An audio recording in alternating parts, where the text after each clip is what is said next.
श्री प्राणनाथ प्यारे की, श्री सतगुरु महाराज की जय।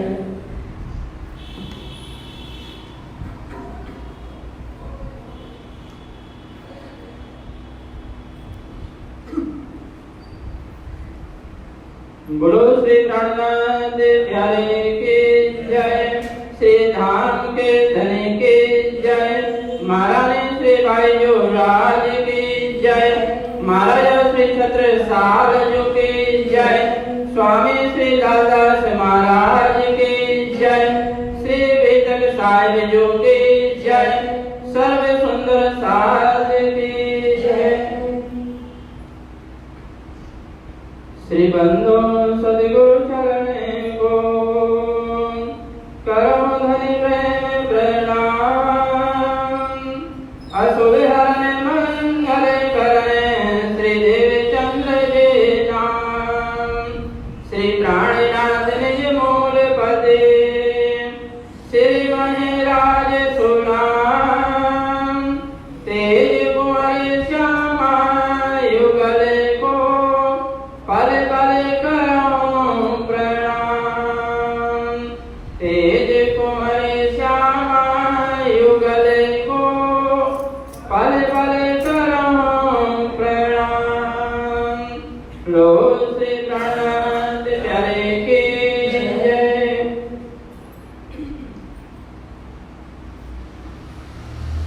यहाँ से फरक भय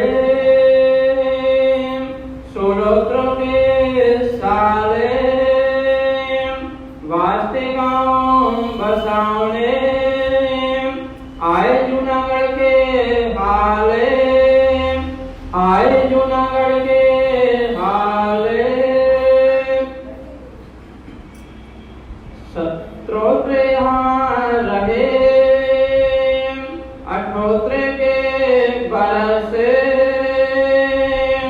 कांजी भाई यहाँ रहे बाणी सुने सरस, हरजी व्यासी के ब्राह्मण रहे तिनका चाकर होए, जब वह दुखी पड़ा भूम उतारा सोए, लगे दाने कराने को तब भया सावचेत, ये कैसा काम करत हो सोम नहीं ने ठेस, क्यों मोहे दाने करावत जमपुरी का साधन, मैं नाही ने इंड का मेरा किम कल पाओ मन ने, दो बात की दाजे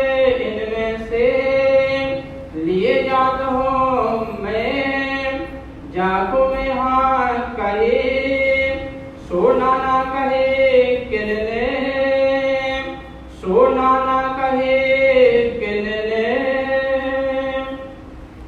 बोलिए श्री प्राणनाथ प्यारे की जय, श्री निजानंद स्वामी की जय। परमानंद साक्षात चिन्मय स्वरूप अक्षरातीत श्री जुगल किशोर श्री राज श्यामा जी के चरणों में पावन वंदना करते हुए कोटि कोटि प्रेम प्रणाम तथा प्राणाधार जीवनाधार स्वरूप ब्रह्मलीन 108 श्री दीनदयाल गुरु जी के पावन चरणों में कोटि कोटि प्रेम प्रणाम तथा श्री कृष्ण प्रणामी मंदिर इलाहाबाद में वितक कथा और सत्संग का लाभ ले रहे मेरे प्यारे माता बहनें भाई पुजारी जी एवं ट्रस्टीगण सभी सुंदर साथ जी को बहुत ही प्रेम भरा प्रणाम। प्यारे सुंदर साथ जी, अब इस वितक कथा के अंदर हम लगभग मध्याह्न तक पहुंच चुके हैं और मध्याह्न का अर्थ यह होता है जब सूर्य का जो प्रकाश है वो सबसे प्रखर हो जाए। ऐसे समय में जब कि श्री प्राणनाथ जी धर्म पर्यटन में निकलते हैं। देश विदेश में जाकर के कई लोगों को जगाते हैं, उनको यह तारतम ज्ञान का सदुपदेश प्रदान करते हैं। तो सुंदर सार जी, अब यहाँ से हम धर्म पर्यटन की तरफ आगे बढ़ रहे हैं और अब तक जो हमने सुना कि किस प्रकार तारतम मंत्र का विस्तार अथवा जिसको हम वाणी कहते हैं, जिसको हम श्री कुलजम स्वरूप साहिब कहते हैं, जिसको हम तारतम सागर के नाम से पुकारते हैं, जो तारतम का तारतम कहा जाता है, इसका विस्तार जब हफ्सा के नजर कैद में होने लगा, इस प्रसंग को हम लोगों ने सुना है। प्यारे सुंदर सार जी, हफ्सा के अंदर जैसे रास प्रकाश शत ऋतु और कलश का बीज बोया गया, इसी प्रकार से आगे के जितने भी ग्रंथ हैं वो अलग अलग जगहों पर अवतरित हुए हैं। जैसा कि हम लोग पहले से ही जानते हैं कि यह तो ब्रह्म वाणी है। श्री महाराज ने इस वाणी का कथन कोई कवि की भांति किया नहीं है, बल्कि वे स्वयं कहते हैं कि ये वाणी मेरे धाम धनी की वाणी है और मैं केवल एक कालबुद्ध की भांति हूँ, यानी एक मूर्ति की भांति हूँ। अब जैसे ये माइक रखा गया है, ये माइक खुद बोल सकता है क्या? जब तक यहाँ कोई बैठ करके उसके माध्यम से न बोले, तब तक ये माइक से कोई स्वर आने वाला नहीं। तो माइक जो होता है वो एक साधन उपकरण है, इंस्ट्रूमेंट है कि जिसके माध्यम से आवाज फैलाई जाती है, लेकिन बोलने वाला माइक नहीं होता। इसी प्रकार से ये ब्रह्मवाणी जो कि श्री महाराज के हृदय से जिसका स्रोत प्रस्फुटित हुआ है, वह ब्रह्मवाणी श्री महाराज ने नहीं, बल्कि उनके अंदर में आए हुए जो अक्षरातीत श्री राज्य का जोश है, वह जोश बुलवाता है, कहलाता है, प्रकटीकरण कराता है। और श्री श्यामा महारानी की आनंददायी जुबान रसना के माध्यम से इस वाणी का प्राकट्य हो रहा है। जहां जहां श्री प्राणनाथ जी गए, कई जगहों पर कई सारे लोगों से सत्संग किया करते थे, जैसे कि वेदांतियों के साथ, वैष्णव जनों के साथ, एवं जो कई प्रकार के साध संत उनको राह में मिलते गए, उन सभी के साथ सत्संग वार्तालाप होता। उन्हें समझाने हेतु कोई ना कोई प्रकरण श्रीमुख वाणी में अवतरित होता और ये जो सारे प्रकरणों का संकलन किया गया एक ग्रंथ जिसको किरंतन कहते हैं।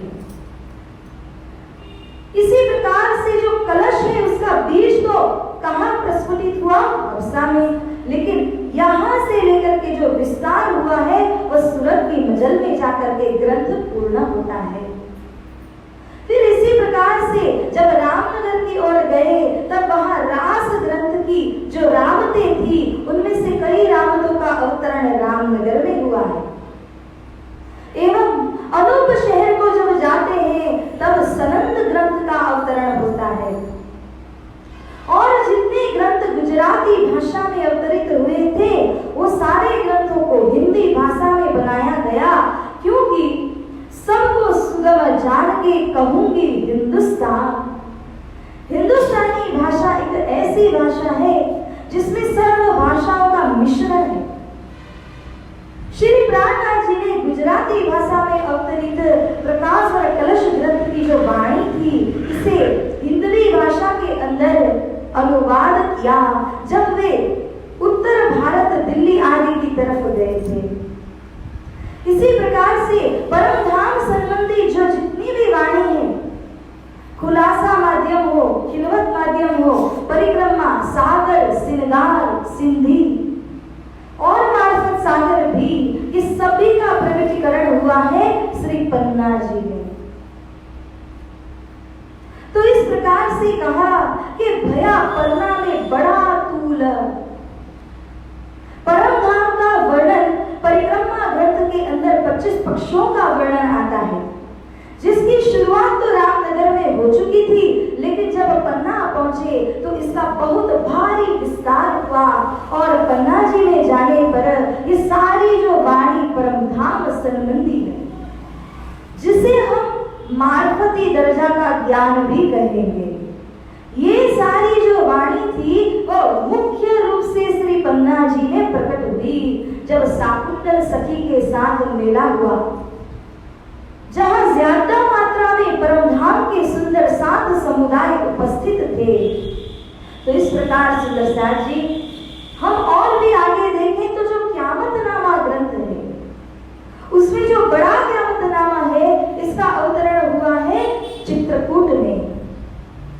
जब श्री प्राणनाथ जी चित्रकूट को पहुंचे, वहां पर श्री छत्रसाल जी के मित्र राजा थे, वहां 1 साल दरमियान रहते हैं और महाराजा छत्रसाल की छाप युक्त बड़ा क्यामतनामा ग्रंथ का अवतरण प्रकटीकरण चित्रकूट में हुआ। तो इस प्रकार से जो विभिन्न ग्रंथ हैं वे अलग अलग स्थानों में अवतरित हुए। महामती श्री प्राणनाथ जी के हयाती में जितने ही ग्रंथ का अवतरण हुआ था वो तो सभी अलग अलग किताबों के रूप में थे, परंतु जब वे परमधाम को चल रहे थे उस समय उन्होंने केशव दास जी को आज्ञा दे करके ये सारे ग्रंथों का संकलन एक ही धर्म ग्रंथ के अंदर करने को कहा। और यह ग्रंथ श्री कुलजन स्वरूप साहिब है और यह ग्रंथ को हमने अपने सिंहासन में सेवा पूजा के रूप में पधराया हुआ भी है। जैसे अन्य मंदिरों में हम जाते हैं तो वहां पर काष्ठ की मूर्ति हो सकती है, पीतल, सोने, चांदी इत्यादि से बनी हुई मूर्ति और ऊपर से अच्छी प्रकार डेकोरेशन किया हुआ हीरा की मूर्ति हो सकती है। जैसे भी हो, लेकिन उस मूर्ति को किसी न किसी पदार्थ से बनाया होता है और कोई भी पदार्थ चेतन से बड़ा नहीं हो सकता। यहाँ पर चेतन जो है वो पत्थर आदि, काष्ठ आदि मूर्तियों की पूजा करने लगे। लेकिन इसीलिए हमारे सिंहासन पे, जहाँ कहीं जिस भी मंदिर में आप जाएंगे तो हमारे यहाँ सिंहासन में जो मूर्ति को स्थापित किया है वह है श्री कुलजन स्वरूप साहिब। इसे क्यों पधराया गया? ये कौन सी मूर्ति है? 8 प्रकार की मूर्तियों का वर्णन होता है, जिसमें से यह वाग्मयी मूर्ति कही गई, यानी शब्द ब्रह्म। धनी बड़े हैं कि धनी के वचन बड़े हैं?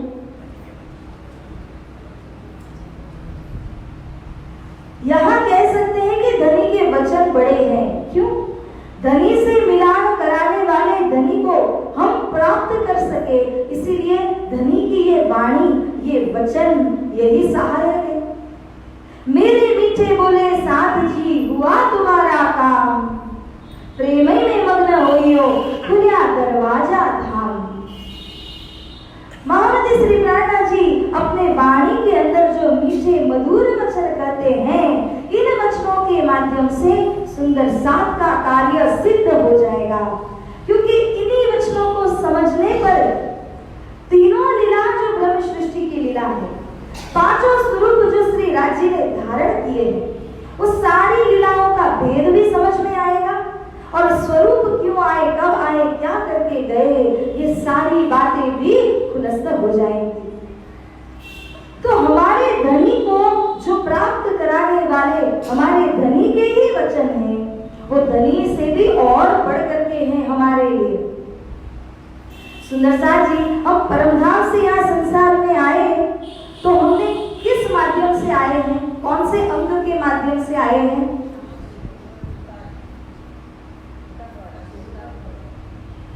सुरता द्वारा सही, हाँ, दृष्टि।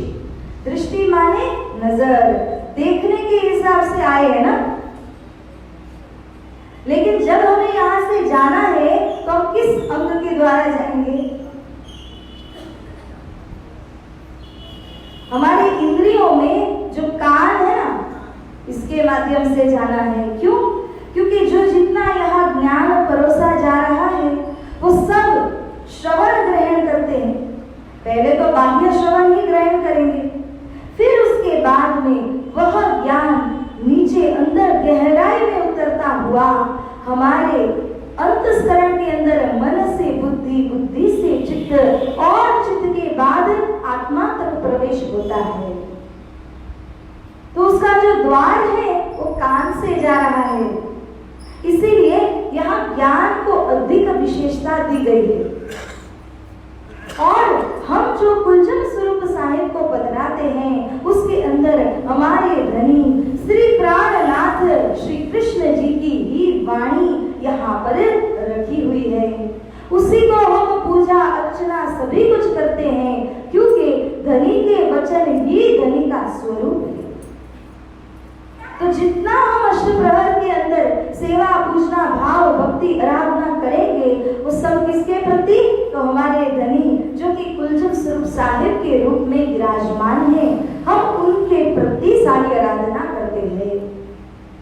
तो सुंदर साथ जी, अब इससे आगे अगर वितक प्रसंग की बात की जाए तो हमने कल सुना था कि श्री प्राणनाथ जी जो कि जूनागढ़ में गांव बसाने हेतु पहुंचे हैं और वहां पर जो तेज कुंवरी मिल जाती है जिनको पूर्व जन्म का स्मरण था, इसी प्रकार जैसे जड़ भरत को था।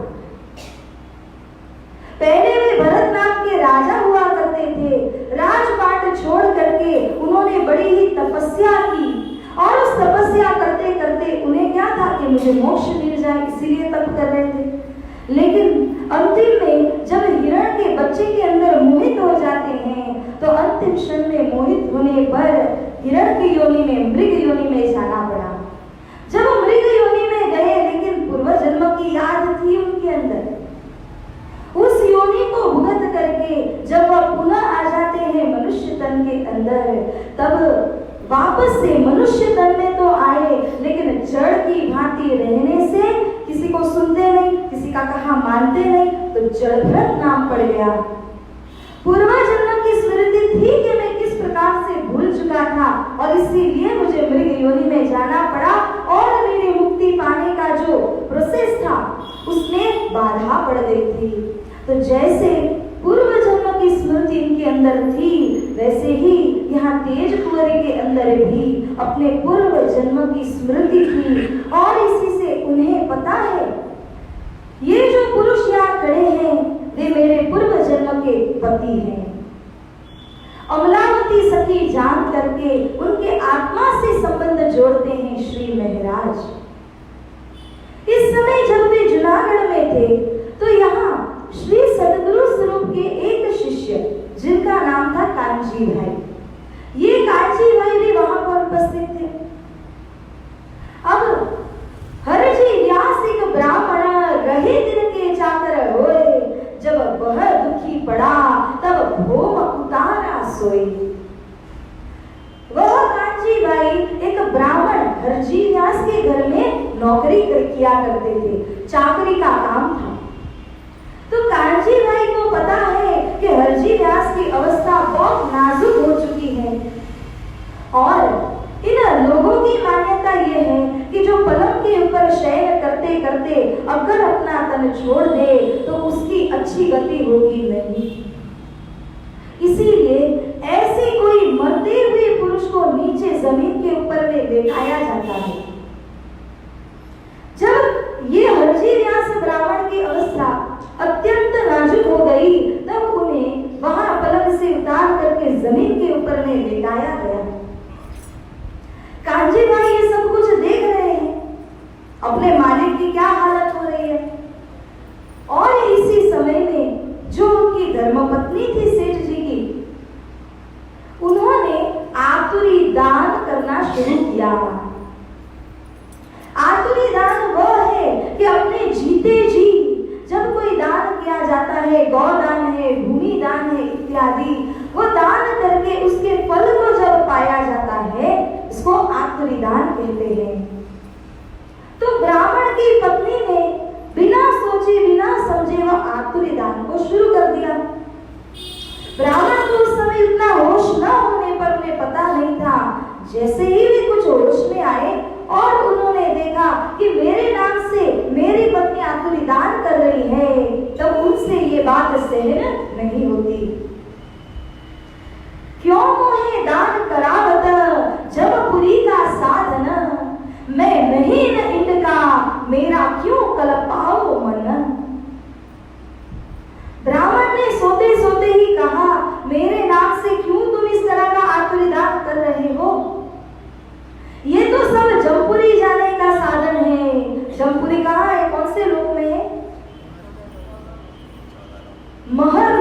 यानी कि 14 लोक के अंदर ही है।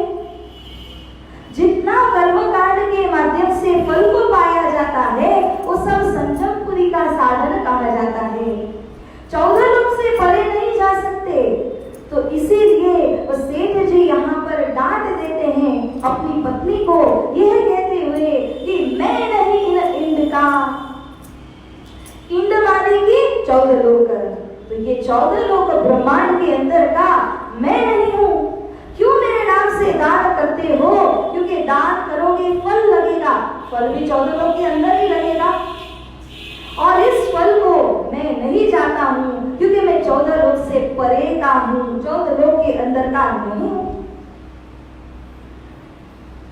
जाको में ना कही सो हाँ ना कही किन्ना, इन दोय बात की दाज रह गई मेरे मन।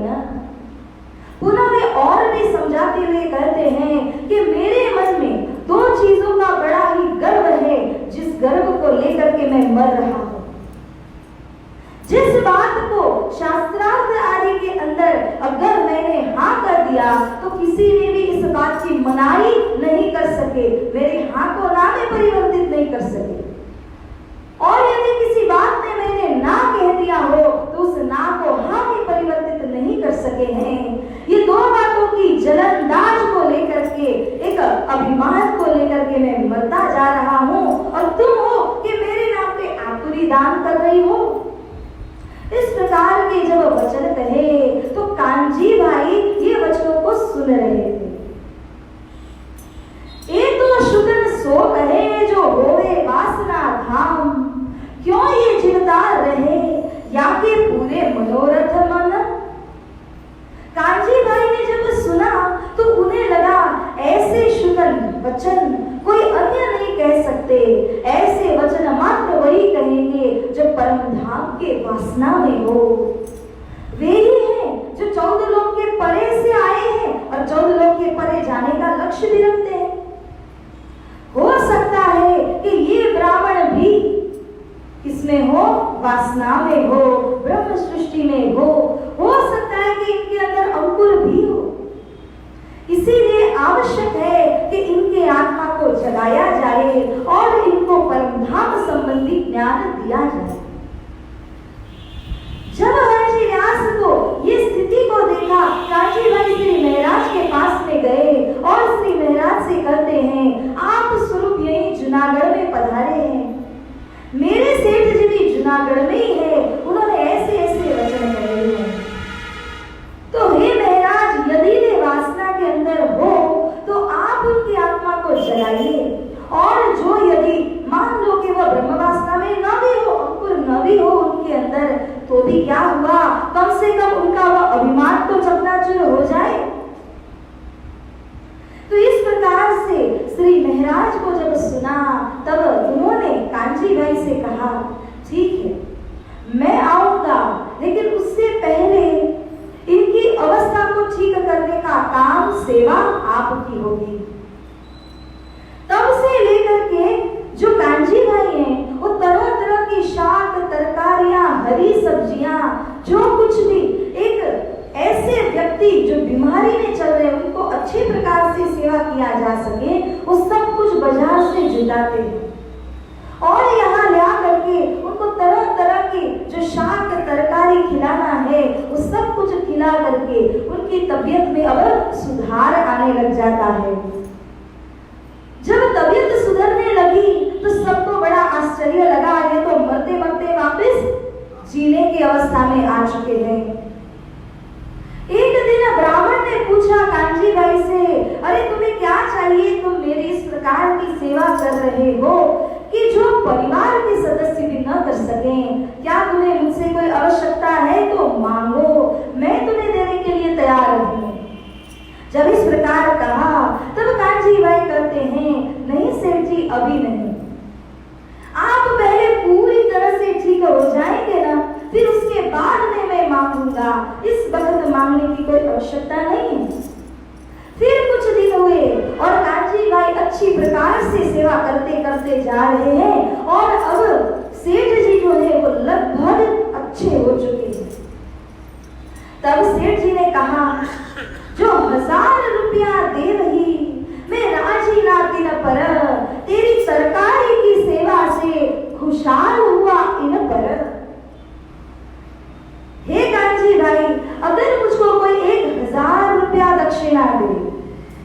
आज भी 1000 का महत्व तो है ना। आज से 400 वर्ष पूर्व 1000 रुपया मैंने कितना होता था? उस समय के 1000 रुपए की दक्षिणा अगर कोई मुझे दे तो मैं उस पर जितना प्रसन्न हूं उससे कई गुना अधिक मैं आपके सेवा के प्रति प्रसन्न हूं। क्योंकि जिस नीति नियम से आप मेरी सेवा करते हो, ताजा ताजा फल तरकारी इत्यादि ले आना और उसके द्वारा जो जूस आदि शाक बना करके मुझे खिलाना पिलाना, ये सब कुछ करने में जितना मैं प्रसन्न आपके ऊपर हूँ, 1000 रुपया कोई देता उसके ऊपर भी इतना प्रसन्न मैं नहीं होता। जब इन्होंने इस प्रकार से कहा तब कांजी भाई से पूछते हैं कि मांगो मांगो, जो कुछ मांगना है मांगो, आपने इतनी सेवा की है मेरी। अब कांजी भाई ने क्या मांगा? जमीन, जायदाद, पैसे। कांजी भाई कहते हैं कि हे मेरे मालिक, आप तो भागवत आदि शास्त्रों के प्रकांड विद्वान हैं। मैं आपसे विनती करता हूं कि आप चर्चा श्रवण कराइए, मुझे नहीं। मेरे संबंधी जान पहचान के एक साधु है, वह साधु चाहते हैं कि उन्हें चर्चा सुननी है, उन्हें आत्म कल्याण करना है। तो मैं आपसे विनती करता हूं कि उनके आत्म कल्याण हेतु आपके श्रीमुख से उनको आप चर्चा सुना दीजिए, बस मेरा यही फल होगा। इसको सुन करके सेठ जी इतने प्रसन्न हुए, एक तो सेवा से इतने प्रसन्न हैं और जब ऐसा फल मांगा तो और भी प्रसन्न हो गए और कहने लगे, शाबाश कांजी, तुझको क्या दे मांगा मुझसे, एक तो राजी किया सेवा विनय, फिर चर्चा सुना बनेंगे। हे कांजी, मैं आपको कितना साधुवाद दूं, कितना धन्यवाद कहूं, तुम्हें तो शाबाशी शाबाशी देता हूं। क्योंकि आपने एक तो मुझे सेवा के माध्यम से राजी कर लिया और दूसरा कि आपने कोई वस्तु नहीं मांगी, चाहते तो कोई वस्तु भी मांग सकते थे, लेकिन आपने मांगा कि मेरे संबंधी एक साधु है, जान पहचान के हैं, उन्हें आप चर्चा श्रवण कराइए।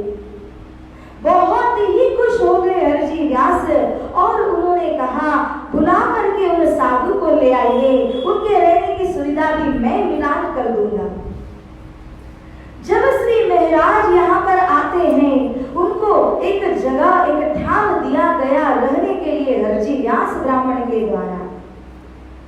जब दोनों का मिलाप होता है, साधु साधु मिले तब ज्ञान की लूटालूट होती है। इसी प्रकार से पहले तो व्यवहार की बातें पूछी और उसके पश्चात पूछते हैं कि आपको किस ग्रंथ से चर्चा श्रवण करनी है। पूछी खबर उन इनको, कहाँ बसो तुम सागर, कहिया हम तो है परदेश के, सुनिया तुम्हारा मत अगाध। श्री महाराज से हरजी व्यास पूछते हैं, हे साधु, कहाँ से आए, कौन देश में रहने वाले हैं आप? श्री महाराज कहते हैं, मेरा कोई एक ठिकाना नहीं है, बहता पानी फिरता साधु। मैं इसी प्रकार का हूँ कि मैं एक जगह पर नहीं, मैं अनंत जगहों पर भ्रमण करता रहता हूँ। तो इस प्रकार से मैं परदेश से आया हुआ हूँ। लेकिन ये जो कांजी भाई है, उन्होंने बहुत ही आपके विषय में बताया मुझे कि आप प्रकांड विद्वान हैं, आपके स्वमुख से जो चर्चा रस मुझे पान करना है, इतनी ही विनती है। हरजी व्यास पूछते हैं, ठीक है, तो आप बताइए कि किस धर्म ग्रंथ शास्त्र से आप कथा श्रवण करना पसंद करेंगे। श्री महाराज ने भागवतम के द्वारा चर्चा कथा श्रवण करने को कहा और अब उचित समय लेकर के हरजी व्यास सुनाने के आसन में बैठ गए और श्री महाराज सुनने के आसन में श्रोता बन करके सुनने लगे। अब यहाँ सुनते सुनते सुनते एक दिन गया, दूसरा, तीसरा, महीना भर गुजर गया।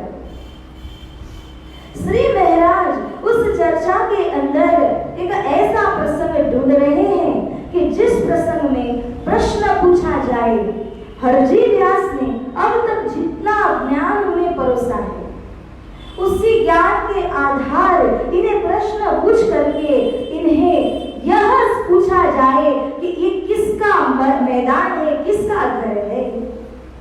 जिस एक प्रश्न के माध्यम से हरजी व्यास की अच्छी प्रकार से परीक्षा की जा सके। एक प्रसंग आ ही गया और उसके अंदर वर्णन करने लगे हरजी व्यास। मंदिर हीरा एक को ताकि जो पड़साल, मिट्टी 84 लाख की जो जन कही विशाल।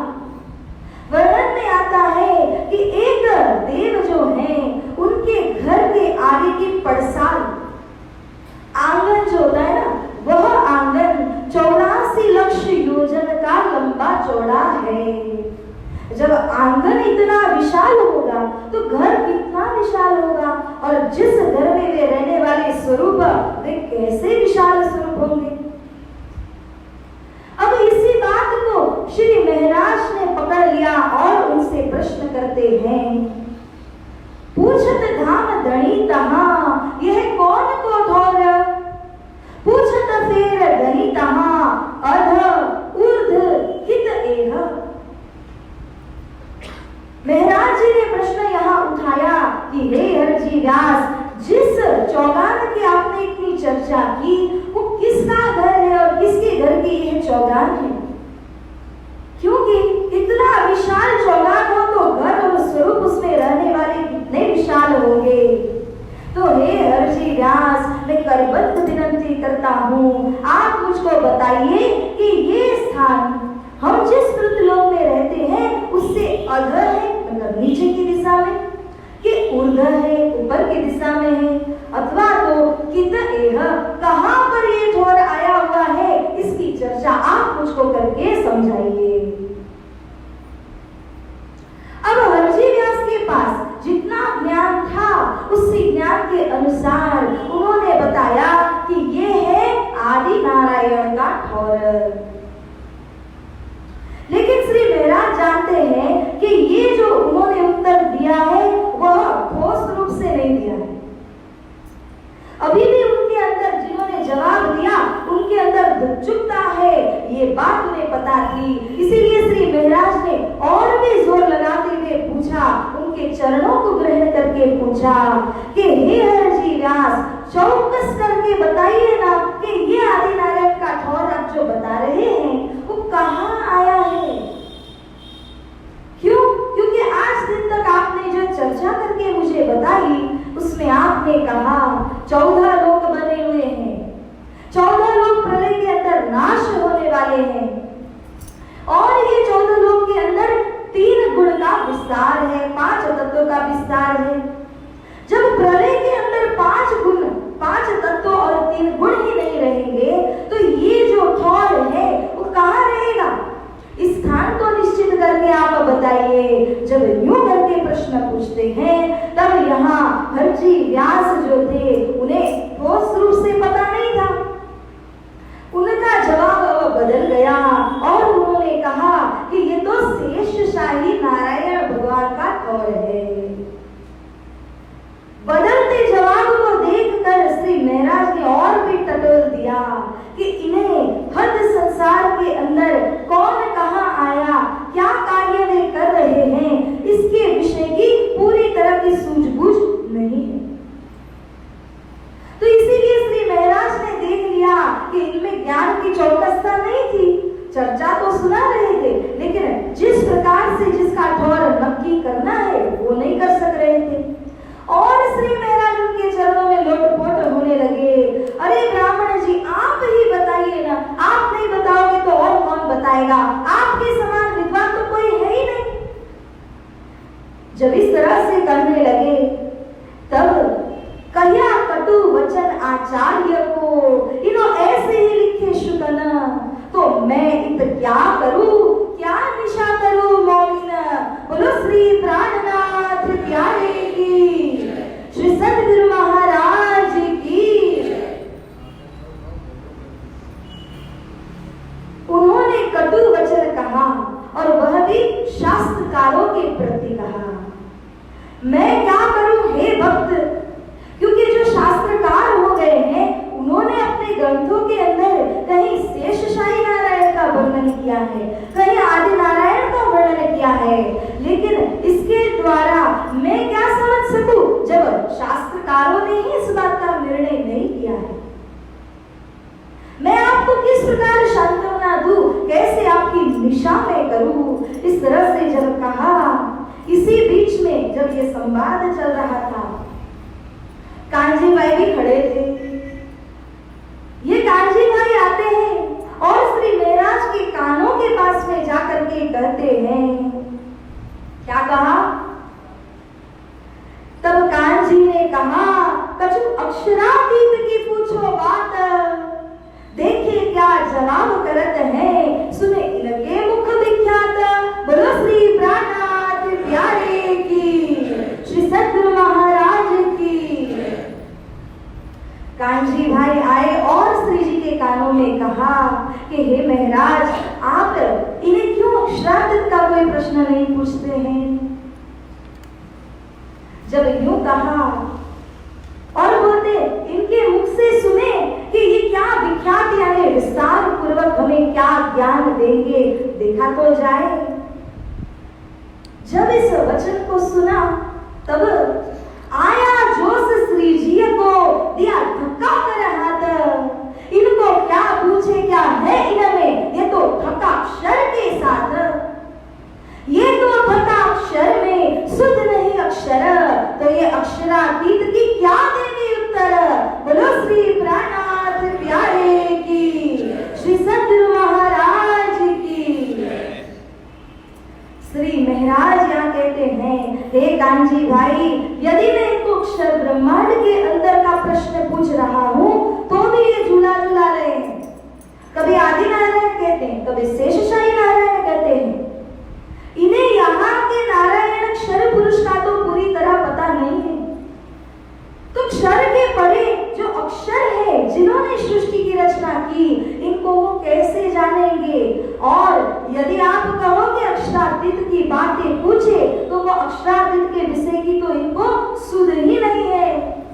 क्षर के अंदर ही गोते लगाते जा रहे हैं, तो इनको मैं अक्षर या अक्षरातीत संबंधी बात कैसे पूछूं?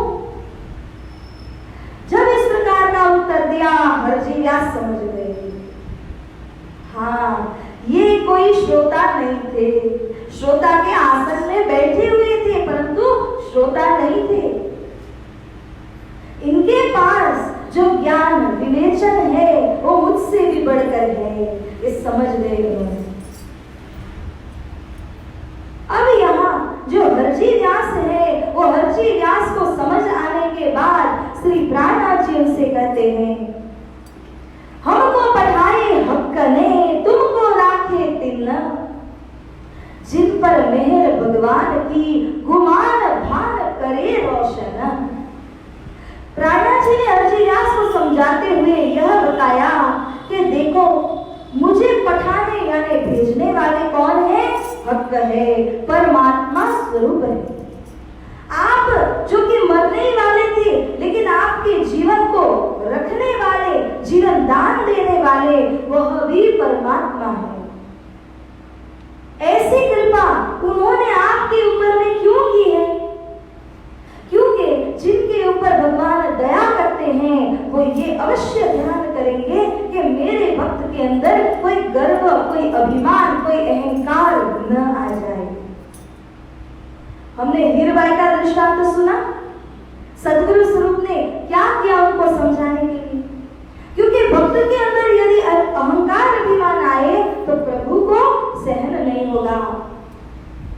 इसी प्रकार से हरजी व्यास के अंदर जो अहंकार था, जिसको लेकर के वो मर रहे थे, इस अहंकार के माध्यम से उनकी ऊर्ध्व गति न होती तो प्रभु ने श्री जी के माध्यम से उनके अहंकार को भंग कर दिया। इस प्रकार से यहाँ प्राणनाथ जी उनको समझाते हुए कहते हैं कि जिनके ऊपर प्रभु की कृपा है, उनके गुमान, अभिमान, मान का मर्दन भी अवश्य करते हैं। तो ऐसा कहते हुए अब व्यास जी यहाँ नतमस्तक हुए। उन्होंने अपने भूल को और अपनी हार को भी स्वीकार कर लिया। तब व्यास से वचन कहे, हे भगत राज, मैं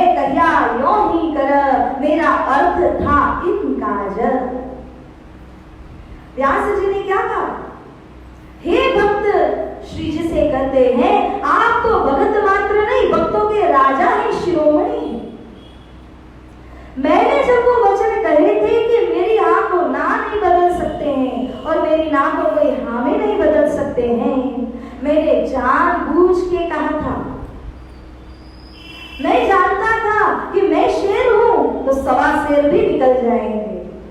लेकिन उन्हें यहाँ बुलाने के लिए, मेरा मान मर्दन करने के लिए जानबूझकर अपने अंतिम समय में मैंने ऐसे वचन कहे थे जिसमें कि प्रभु मेरे लिए कोई मान मर्दन करने वाला अवश्य भेज देंगे।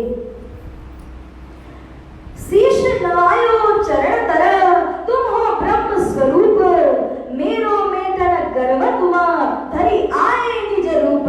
बोलो श्री प्राणनाथ प्यारे की, श्री सद्गुरु महाराज की, श्री कृष्ण कन्हैया लाल की जय।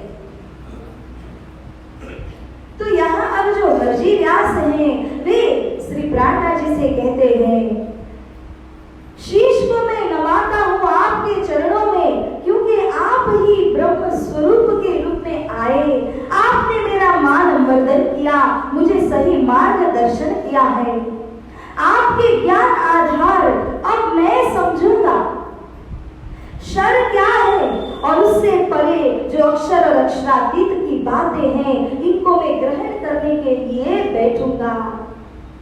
लेकिन वे कहते हैं कि मेरा गर्व जो है वही मेरे आड़े पर्दा रूप है, और इस गर्व को मेटने के लिए ही प्रभु ने आपको यहाँ पर भेजा है। आप तो साक्षात उन ब्रह्म के स्वरूप बन के मेरे जीवन में उद्धार करने को आए हो। पुनः अपने इस गर्व के बारे में परिचय देते हुए उन्होंने एक दृष्टांत दिया है, मैं जीव उन गुल्लर में का, नहीं मेरा और गुल्लर, आगे पंडित में सब जीते, हारा न कहूं सरभर। वे बताते हैं कि एक जैसे गुल्लर का वृक्ष होता है, और उस गुल्लर के वृक्ष के अंदर कई सारी शाखा प्रशाखाएं, और हर शाखा प्रशाखा के अंदर लगे हुए गुल्लर के फल होते हैं। कभी गुल्लर के फल देखेंगे तो गुच्छे के गुच्छे लटक रहे होते एक ही साथ। तो इसी प्रकार से यहाँ वे हरजी व्यास कहते हैं, मान लीजिए एक वृक्ष के ऊपर कई सारे गुल्लर के फल लटके हुए हैं। उन्होंने अपने आप को क्या बताया, मैं जीव उन गुल्लर में का, उस एक गुल्लर रूपी फल का मैं जीव हूँ। फल के अंदर जो छोटे छोटे जीवात्म होते हैं उनमें से मैं एक हूं। अगर वह गुल्लर के अंदर जो जीव रहता है वो उसी गुल्लर के अन्य जीवों को जानेगा, क्योंकि उसे क्या पता कि जैसा ये एक गुल्लर है वैसे ही कई सारे गुल्लर उसके आसपास बगल में गुच्छे के गुच्छे लटक रहे हैं। वो ये नहीं जानता।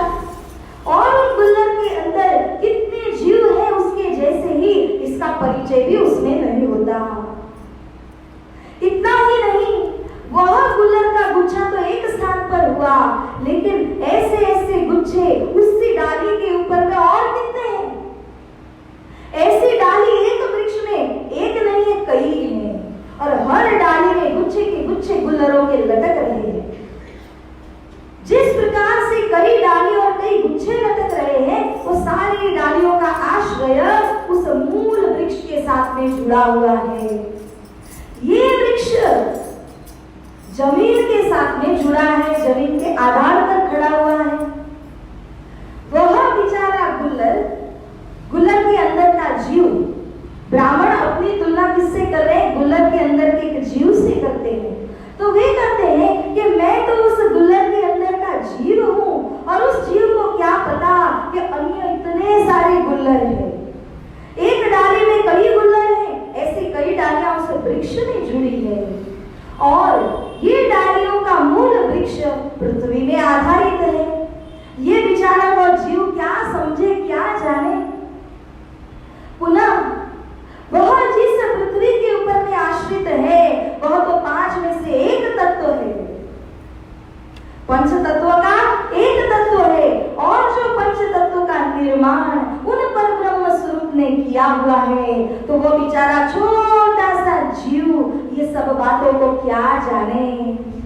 तो विनम्रता पूर्वक उसने अपने आप को उस गुल्लर के जीव के रूप में समझाते हुए यहाँ नतमस्तक हुआ, और श्री प्राणनाथ जी के शरणों में आने पर श्री प्राणनाथ जी ने उनको जितना उनके अंकुर मुताबिक ज्ञान था वह प्रदान किया एवं उनके आत्मा को जागृत करते हैं। सुंदर साथ जी, जैसे हम इस गुल्लर के अंदर के जीव को समझे, इसको हम सृष्टि में भी घटा सकते हैं। गुल्लर के अंदर रहने वाला जीव यानी कि हमारे जैसे कई सारे जीव में से एक जीव हुआ हरजी व्यास, ले लीजिए। ये जो हरजी व्यास जैसे अनंत जीव इसी गुल्लर इसी ब्रह्मांड में है, ऐसे 14 लोक ब्रह्मांड एक नहीं है, कई गुच्छे के गुच्छे 3.5 करोड़ लटके हुए हैं।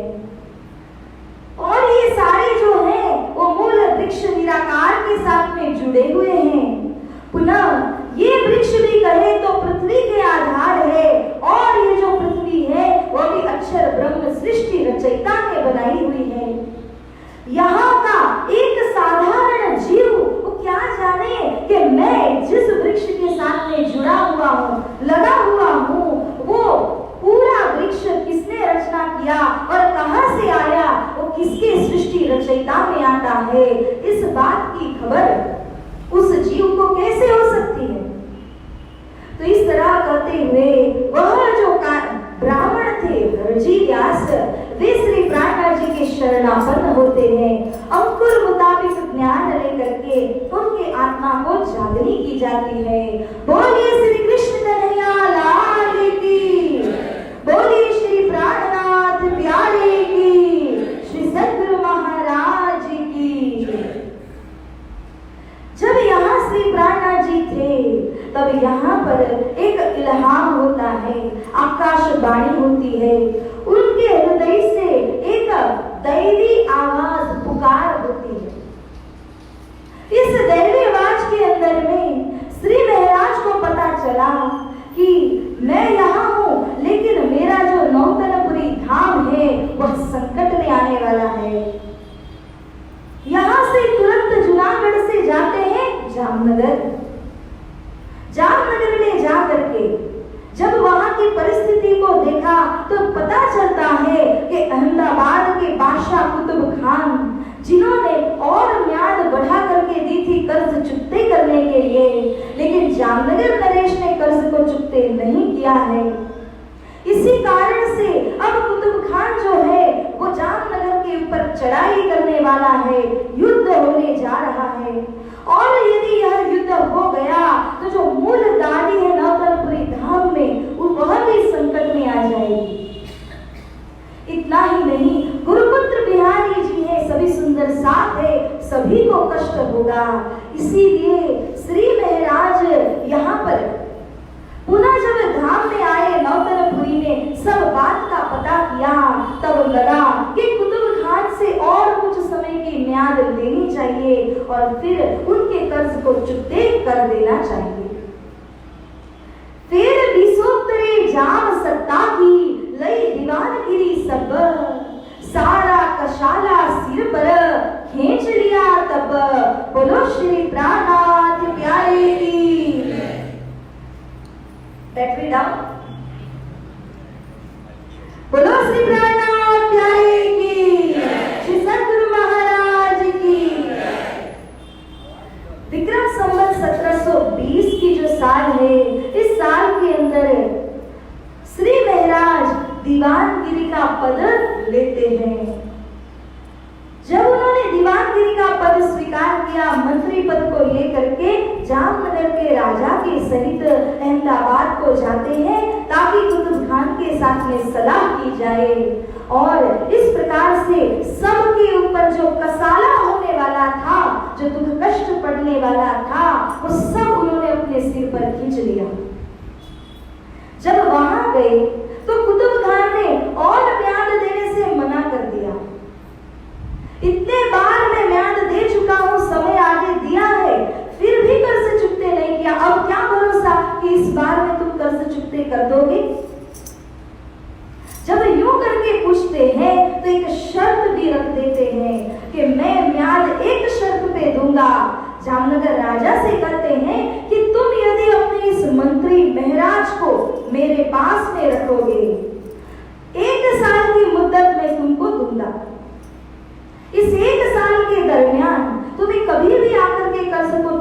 करना है और श्री महाराज को यहाँ से छुड़ा करके ले जाना है। राजा ने स्वीकार कर लिया, वह क्यों न स्वीकार करते, लेकिन यहाँ श्री महाराज ने स्वीकार कर लिया। अब इसका प्रतिफल देखना, माया के साथ 3 लड़ाई हुई और तीनों के अंदर उन्होंने माया को पराजित कर दिया। ये 4थी बार का युद्ध है। अब 3 बार की लड़ाई हुई, जैसे वर्णन करते हैं, मैं 3 युद्ध कीधा फरी फरी, पछे गतमत मारी हरी। 4थे युद्ध के अंदर माया ने गतिमति को हरण कर लिया। अच्छा कार्य करने के लिए सबके सिर का कसाला दुख कष्ट अपने सिर पर खींच लिया, लेकिन इसी बीच न मानने की शर्त को स्वीकार कर बैठे, क्योंकि जामनगर राजा का क्या भरोसा, अगर वो 1 साल के अंदर कर्ज चुकते नहीं करता तो कुतुब खान ने शर्त में कहा कि आपके मंत्री को सूली पे चढ़ाएंगे और फिर ढंढेरा पिटाते हुए सभी को खबर कर देंगे कि जामनगर के राजा ने कर्ज को चुकाया नहीं, इसीलिए इनके मंत्री को सूली चढ़ाया गया है। इस प्रकार की जब शर्त रख दी गई तब महाराज ने स्वीकार कर ली, यही भूल हुई। अब कुछ समय गया, लेकिन जामनगर के राजा कर्ज चुकता करने नहीं आए। श्री महाराज बार बार चिंतन कर रहे हैं, याद आती है अभी आएंगे, कुछ समय कुछ दिनों महीनों में आएंगे, करते करते साल भर बीतने लगा, लेकिन जामनगर राजा ने कर्ज चुकते किया नहीं, कुछ थोड़ा अंश मात्र भी नहीं किया। तो धीरे धीरे करके जब समय पूरा होने लगा, महाराज समझ गए कि अब ये शायद आएंगे नहीं। पूरे समाज अहमदाबाद के अंदर इस प्रकार से ढंढेरा पिटा दिया गया कि जामनगर राजा यदि कर्ज चुकते नहीं करेंगे तो फलाना दिन पे 1 साल जब पूरा होगा, म्याद पूरी होने पर उनके मंत्री को सूली पे चढ़ाया जाएगा।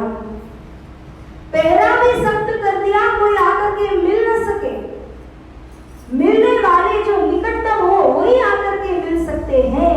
और इतना ही नहीं, बहुत सख्ती से पहरा कर दिया गया कि कहीं भाग न निकले। अब ऐसे समय में श्री महाराज विचार करते हैं कि मैं अब बुरी तरह से इस माया के जाल में फंस चुका हूँ, न तो यहाँ से निकलने का कोई उपाय बनता है, और यदि यहाँ रहूं तो सूली पे चढ़ा देंगे, ये बात भी अब जाहिर हो चुकी है। इस प्रकार अब पूरी तरह धनी के चरणों में समर्पित हुए श्री महाराज, केवल एक ही आशा है कि किसी को भी माध्यम बना करके श्री राज जी श्री महाराज की रक्षा करेंगे, सहाय करेंगे।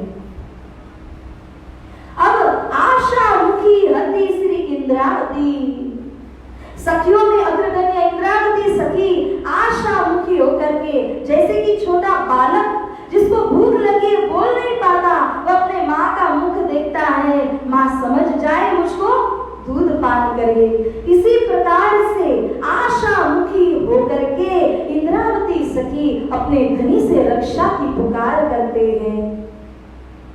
ऐसे समय में कोई आगे नहीं आया, लेकिन जो कांजी भाई थे उन्हें ही श्री राज जी ने हिम्मत दिया।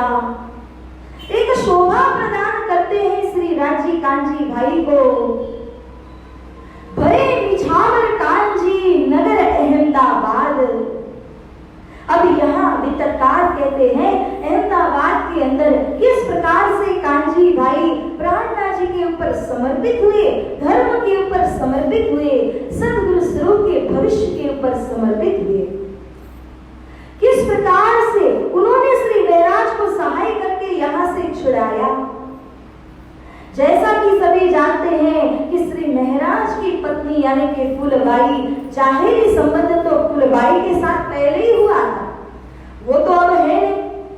जितने कोई भी थे कोई मिलने के लिए आए भी नहीं। कांजी भाई ने सोचा श्री महाराज की पत्नी बन करके मैं जाऊं। जब वहां गए तो 4 जने पालकी में उठा करके ले जाते हैं। स्त्री के वेश में कांजी भाई वहां पर पहुंचते हैं, एवं जब वहां गए पहरेदारों प्रकार से अंदर प्रवेश हो गए। कुछ ही समय उनको दिया गया मिलन करने के लिए, क्यों? कल के दिन तो फांसी चढ़ना है। तो अंतिम इच्छा के रूप में ही सही दोनों को मिलाप करने दिया। और जब कांची अंदर जाते हैं, अपने स्त्रीवेश को बदल करके वही कपड़े जो हैं महाराज को दे दिए और उनसे कहा कि आप ये जो साड़ी इत्यादि आभूषण है उनको धारण कीजिए, पालकी में बैठ जाइए, आपके स्थान पे मैं यहाँ पे रहूंगा। इस पालकी में बैठ करके आप यहाँ से सुदूर निकल जाइए, क्योंकि यहाँ पर तो इन सभी का कुतुब खान का राज्य चलेगा। अगर आप इस सीमा को उल्लंघन करके दीप बंदर चले जाएंगे, वहाँ फिरंगियों का राज्य है, और जहाँ फिरंगी का राज्य है कोई और राजा के सैनिक आकर के आपको ढूंढ नहीं सकेंगे, हस्तक्षेप नहीं कर सकेंगे। तुरंत इस प्रकार की सलाह हुई। कांची भाई ने जो वस्त्र लाए थे महाराज ने धारण किए और वे पालकी में बैठ करके यहाँ से निकल गए। जो कांची भाई थे वो यहीं पर इस कारागृह के अंदर में बैठे रहे श्री महाराज के वेश को धारण करके। और इसी के साथ जब दूसरा दिन आता है, पता है कि फांसी के लिए ले जाना है, बादशाह ने अपने सैनिकों को आदेश कर दिया, जा करके मंत्री को ले आओ। मैदान में सारी तैयारियां की गई थी। जैसे ही सैनिक यहाँ आते हैं तो यहाँ पर कांची भाई ने एक दिगंबर साधु का भेष बनाया हुआ है। लंबी सी दाढ़ी और जो आंखों के अंदर लाल लाल आंखें सुरमा लगा करके बना दी है, जटा जूट के साथ ऐसा भयंकर उन्होंने स्वरूप धारण किया है कि सैनिक देख करके डरने लगे, कांपने लगे, इन्हें हम स्पर्श नहीं कर सकते हैं।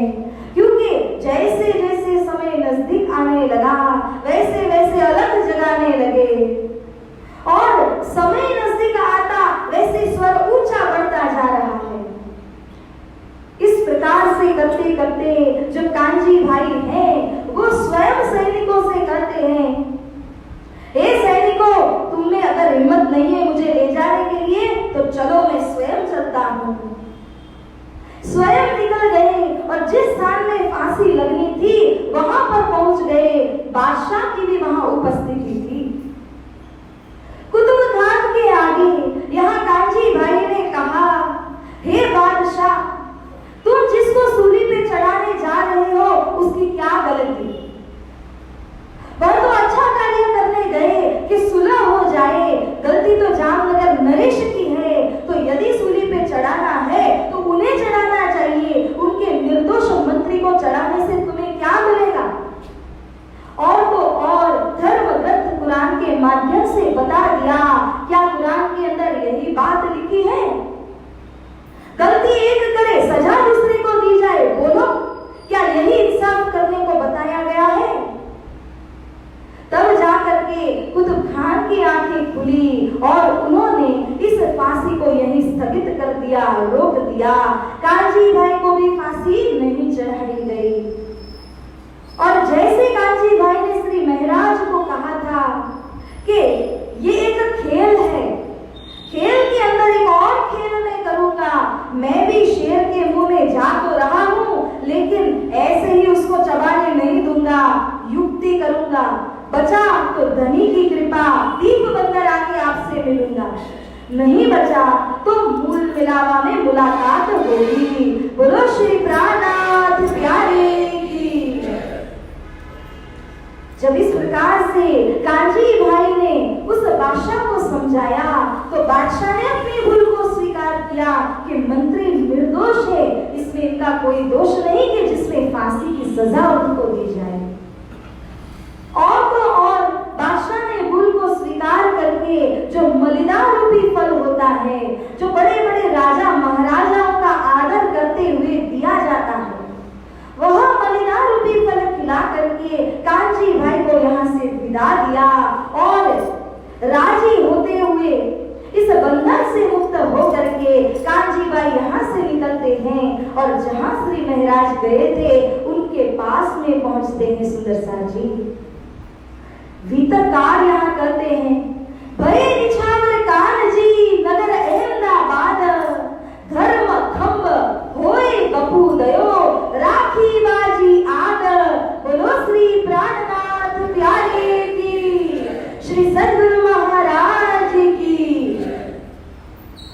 कांजी भाई ने आद की बाजी को रखा। आद मतलब आद्य, मूल मिलावा का जो वचन था, उस वचन को कांजी भाई ने अच्छी प्रकार से पालन करके दिखाया। कैसे पालन किया? मूल मिलावा ने कहा था एक दूसरे को जगाने के लिए। कांजी भाई ने यह सोचा कि सद्गुरु स्वरूप ने मुझे जगा दिया है, परम धाम को मैं जानता हूं। अब श्री महाराज यहाँ पर अन्य जो ब्रह्म सृष्टिया ईश्वरी है उनको जागृत करेंगे। सब 36,000 की जिम्मेदारी श्री महाराज के कंधों पर है। अगर महाराज को कुछ हो जाता तो सतगुरु का भविष्य, सतगुरु ने कहे हुए 36,000 वासनाओं की जागरणी कौन कर सकता है? कोई भी नहीं कर पाएंगे। इसीलिए कांजी भाई ने विचार किया कि मुझे यदि धाम में उठना पड़े तो भले उठना पड़े, लेकिन महाराज को बचाना, जीवन दान देना जरूरी है। इसीलिए आदि के उस वचन को पालन करते हुए कांजी भाई ने अपने आप के बारे में भी कुछ नहीं सोचा, मेरा क्या होगा, मुझे सूली पे चढ़ा दिया तब। पर पूरी हिम्मत श्री राजी ने इन्हें बख्शिश की, प्रदान की, और इसी हिम्मत के माध्यम से कांजी भाई कारागृह में जा करके भेष बदल करके रह गए। महाराज को यहाँ से रवाना कर दिया था, स्वयं भी इस बंधन से वे भी मुक्त हो गए। मरता क्या नहीं करता। जिस व्यक्ति को लगता है मैं मरने ही वाला हूँ, वो तो क्या नहीं कर सकता, ऐसे भी मरना है तो कुछ करके ही क्यों ना मरे। लेकिन श्री राजी की कृपा है कि वे इस कुतुब खान के जो जंजाल में से बखूबी बाहर निकल गए, खेल में खेल करके यहाँ से निकल गए। इसीलिए उनको धर्म स्तंभ की उपमा दी गई है। कल भी हम लोगों ने सुना था कि हमारे 14 ग्रंथ श्री गुरुजन स्वरूप साहिब में है, और उनमें से एक ग्रंथ को धर्म स्तंभ की उपमा दी थी। कौन सा ग्रंथ है? कलश ग्रंथ। तो कलश ग्रंथ जैसे ग्रंथों में धर्म स्तंभ कहा गया है, इसी प्रकार से यहाँ सुंदर सात के बीच में कांजी भाई का जो सिर है वो इतना ऊंचा हुआ कि ये कांजी भाई को धर्म स्तंभ कहा गया, क्योंकि इन्होंने 36,000 ब्रह्म सृष्टि, ईश्वरी सृष्टि की जो जागरणी है वह करने के लिए, श्री महाराज को बचाने के लिए अपने बपू, अपने शरीर को भी परित्याग कर दिया, उसको भी सूली पे चढ़ाने तैयार हो गए। तो इस प्रकार से यहाँ पर हम देखते हैं कि अहमदाबाद से श्री महाराज रवाना हुए थे पालकी में। पालकी से रवाना हुए तब कुछ समय तक तो पालकी में बैठे रहे, जिसमें कि सैनिकों की नजर न पड़े। जब दूर निकल गए, कुतुब खान बादशाह के इलाके से बाहर हुए, पालकी छोड़ दिया और वहां से दौड़ करके कोई और साधन करते हुए यहाँ से अब दीप बंदर को निकल गए। जब को काज तजो सकल, लयो धर्म सिर भार, राज पृथ्वी पग दावी गई, माया दिन्नी झार। बोलो श्री सद्गुरु महाराज की, श्री प्राणनाथ प्यारे की। सुंदर सार जी, संगीन मोड़ है यह, जहां राज पृथ्वी पग दावी गई। राज यानी कि जो राजनीतिक क्षेत्र है उसको अब पैरों तले दबा दिया। याद कीजिए 1712 के साल में जब धनी देवचंद्र जी के पास अंतिम मिलाप किया था, धनी देवचंद्र जी ने कहा था, हे महाराज अब तो कहीं नहीं जाओगे ना, धर्म प्रचार का कार्य करोगे ना? हाँ कहा था। लेकिन इसके बाद भी दो बार राजनीतिक क्षेत्र में प्रवेश हुए, मंत्री पद के लिए निवेदन चढ़ाया, और फिर यहाँ पर श्री महाराज जब चौथी बार का युद्ध माया से करते हैं तो समझ गए कि मुझे अब ये राजनीतिक क्षेत्र छोड़ करके, माया क्षेत्र छोड़ करके अपने सद्गुरु स्वरूप की आज्ञा में रहना है, और कोई काम न करते हुए केवल और केवल सुंदर साथ की जागरणी का कार्य करना है। तो त्याग दिया और एक आज को त्याग देने के बाद धर्म का संपूर्ण भार अपने सिर पर उठा करके धर्म पर्यटन में प्रभु चले। इसीलिए यहाँ कहते हैं, धाम की राह बताने को, साथ को सुमार्ग पर लाने को, भाई कंसरा को जगाने को प्रभु अगर दीप बंदर आए, सतगुरु का संदेशा लाए, सतगुरु का संदेशा लाए। बोलो श्री प्राणनाथ प्यारे की, श्री सतगुरु महाराज की। तो इस प्रकार से सुंदर साथ जी अब अहमदाबाद के बाद में जब दिग्बंधर को आते हैं, सदगुरु स्वरूप का धर्म संदेश यहाँ से पूरी तरह अब फैलाएंगे, सभी लोगों के अंदर प्रसारित करने का प्रण लेते हैं। सर्वप्रथम दिग्बंधर में आकर के यहाँ प्रण कर लिया, अंजलि में पानी लेकर के संकल्प किया, कभी दोबारा राजनीतिक क्षेत्र में नहीं जाऊंगा। पूरी तरह माया को परित्याग किया, क्योंकि चौथे युद्ध के दरमियान अच्छी तरह से माया ने अपने सब रंग को बता दिया था। पूरी तरह माया की पहचान हो गई। श्री महाराज अब धर्म क्षेत्र के अंदर पूरी तरह से समर्पित हो गए। जब दीप बंदर आते हैं, भाई जयराम कंसरा के घर में आए और उनको पुनः जागरण करने के लिए, सतगुरु ने जगाया था, फिर भी पुनः जागरण करने के लिए, सतगुरु के ज्ञान को पुनः उनके दिल दिमाग में उतारने के लिए श्री प्राणनाथ जी अब दीप बंदर प्रवेश होते हैं। बोलिए श्री प्राणनाथ प्यारे की, श्री सतगुरु महाराज की। तो यहाँ से धर्म पर्यटन की शुरुआत होगी। इसी के साथ अब हम भजन कहते हुए, अगर समय रहा तो फिर आगे चलेंगे।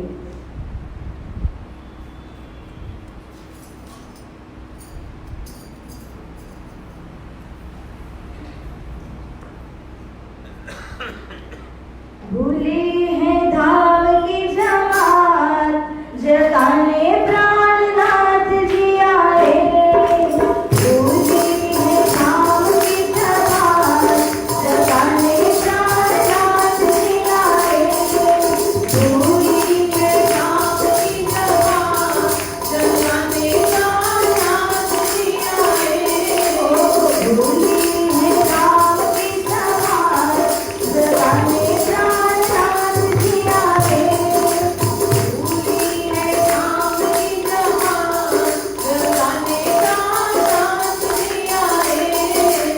भूले हैं धाम की जमात, जगाने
बोलो श्री प्राणनाथ प्यारे की जय।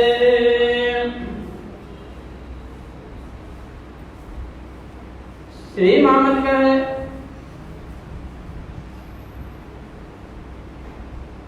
श्री मामद कहे ब्रह्म सृष्टि को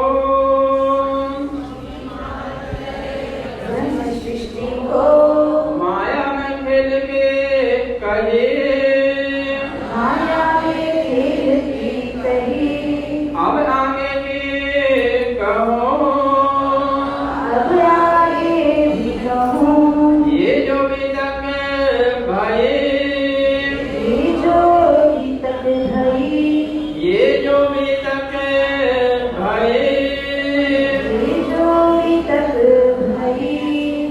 बोलो श्री प्राणनाथ प्यारे की जय, श्री सद्गुरु महाराज की जय। सुंदर साथ जी, एक बार मेहर सागर का यहाँ पाठ होगा तो आप सभी साथ साथ में गाएंगे।